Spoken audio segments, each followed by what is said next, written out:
Olá, aluna! Olá, aluno! Tudo bem com você? Professor Daniel Evangelista novamente para continuar falando com você a respeito da arbitragem. E na aula de agora nós vamos estudar a arbitrabilidade. Vamos lá?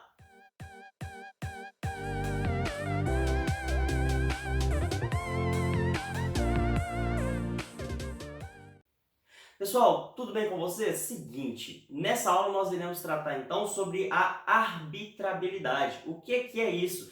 É o estudo sobre a possibilidade ou não de adoção da arbitragem para determinados litígios. Tá? Leia junto comigo. Através desse instituto, analisamos se o litígio pode ser submetido à arbitragem. É essa análise que nós fazemos na arbitrabilidade, que pode ser de duas maneiras: arbitrabilidade subjetiva e arbitrabilidade objetiva. Como assim? Na arbitrabilidade subjetiva, nós analisamos se a pessoa, ou melhor, se as pessoas daquele litígio, elas podem contratar a arbitragem.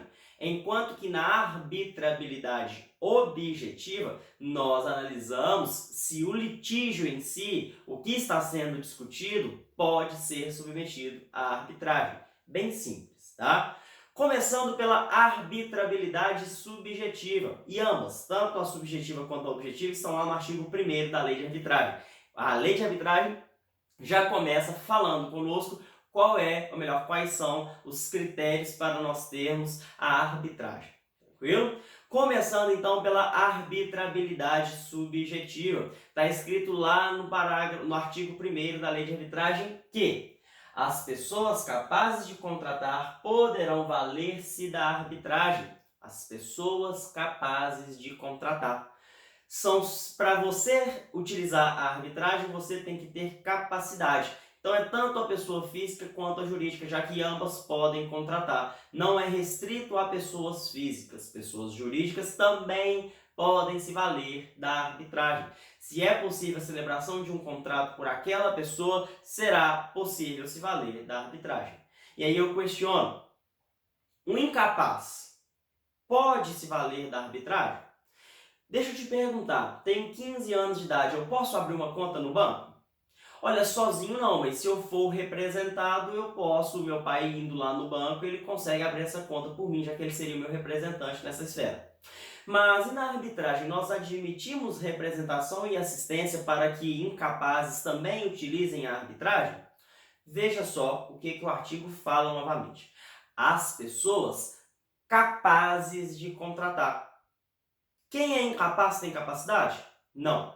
Aqui não está falando com suprimento, representação ou assistência. Não. São pessoas capazes de contratar. Então é apenas a pessoa que é capaz. Se você é incapaz absoluto ou relativamente, você não poderá utilizar a arbitragem. É requisito que você tenha capacidade. Tranquilo? E a administração pública, ela pode se valer da arbitragem? Olha, essa discussão ela perdurou por muito tempo, até ali o ano de 2015, quando nós tivemos uma atualização na lei de arbitragem. Lá em 2015 nós colocamos o seguinte: o parágrafo 1º foi acrescentado para dizer que a administração pública, direta e indireta, poderá utilizar-se da arbitragem para dirimir conflitos relativos a direitos patrimoniais disponíveis. Ou seja, a administração pública pode utilizar a arbitragem? Pode. Tanto a direta quanto a indireta. Só que nós temos uma regrinha lá no parágrafo 3º do artigo 2º que fala que a arbitragem que envolva a administração pública será sempre de direito e respeitará o princípio da publicidade. Ou seja, a administração pública ela pode sim utilizar-se da arbitragem, mas sempre terá que ter uma decisão baseada na lei. Nós veremos o que é arbitragem de direito já já, tá? Calma que vai chegar. Mas lembre-se, tem que ser respeitado o princípio da publicidade. Lembra na nossa aula que nós falamos sobre uma das vantagens da arbitragem como sendo a confidencialidade? Pois é, para a administração pública isso não vale. Tem que ser respeitado o princípio da publicidade. Se não for respeitado o princípio da publicidade, não poderá ter arbitragem com a administração pública. Tranquilo? Seguindo então, pessoal, vamos para a nossa arbitrabilidade objetiva, ou seja, a análise se o objeto, o litígio em si, pode ser arbitrável. E aí a resposta também está lá na parte final do artigo 1º da lei de arbitragem, que fala que as pessoas capazes de contratar, poderão valer-se da arbitragem para dirimir litígios relativos a direitos patrimoniais disponíveis. Quais são os critérios, então, da arbitrabilidade objetiva? Direito patrimonial e disponível. Ah, professor, mas calma aí. Não existe nenhum direito que é patrimonial e indisponível? Será mesmo? Deixa eu te fazer uma pergunta. Pensão alimentícia é patrimonial? Sim, né? Tem um valor econômico. É disponível? Não, é indisponível. Eu não posso dispor da pensão alimentícia. Pensão alimentícia, então, pode ser utilizada na arbitragem? Pode ser decidida na arbitragem? Não, já que ela é indisponível. Ah, professor, mas ela é transacionável. Eu posso fazer transação quanto ao valor. Correto. Então, você pode utilizar a conciliação, pode utilizar a mediação, mas não pode utilizar a arbitragem, pois não é um litígio disponível, não é um direito disponível. Para utilizar a arbitragem, o direito tem que ser patrimonial e disponível, tá? Ou seja, pelo artigo 1º, poderão valer-se da arbitragem, então, aquelas pessoas capazes para resolver litígios referentes a direitos patrimoniais disponíveis. Tranquilo? E aí eu te pergunto, e o direito do trabalho? Eu posso utilizar a arbitragem para resolver algum problema trabalhista? Pois é, muitas pessoas discutiam isso. E aí criou-se uma celeuma, já que pensa aqui junto comigo. A grande maioria dos direitos trabalhistas eles são assegurados na Constituição e são direitos que nós não podemos dispor.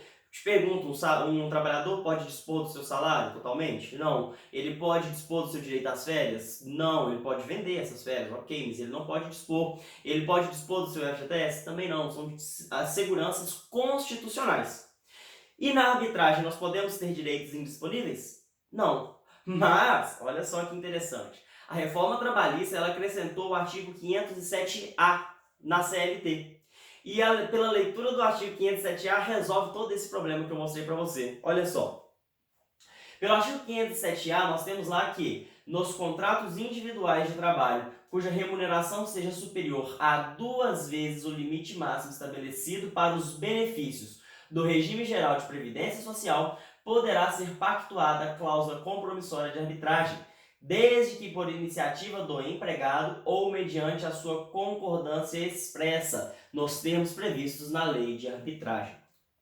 Ou seja, pode um trabalhador utilizar da arbitragem para resolver um litígio trabalhista? Pode, desde que o litígio se refira a um trabalhador cujo salário mensal seja superior a 2 vezes o teto do INSS, tá? E além disso, que essa forma de solução parta de iniciativa do empregado, ou que ele concorde expressamente quanto à arbitragem nesse caso. A ideia é que pode, mas é excepcional, não vai ser algo tão uniforme. Lembrando que parte da doutrina considera que esses direitos trabalhistas são indisponíveis e que, por isso, por vedação da disponibilidade, não poderia se ter a forma de resolução por meio da arbitragem. Tranquilo?